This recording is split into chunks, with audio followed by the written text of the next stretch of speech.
اصلا خیلی فرندلیه، ولی اونجا وسط اونا خطرناکه دست بزن آدم بهش. دندونم نداره ولی فکش سفته، استخون میشکونه. سلام جوجو. خیلی بی بالا. یه بپا بالا. آجا ولش کن. پدر سگوینی همشون رو میگیره.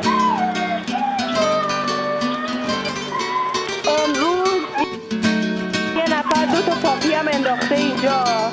فعلا اون بیرونن تا خانم اسمعشری بیاد اینا رو بیاره به اصطلاح واکسن ماکسنشون بزنن بعد بیان تو.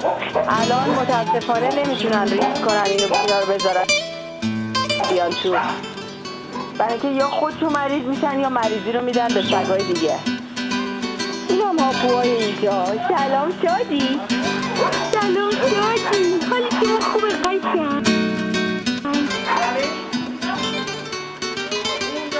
بیا الان رفته آفتاب بخوره میاد دوباره. بیا هم یه چیزیه مثل ریده. خیلی کاملا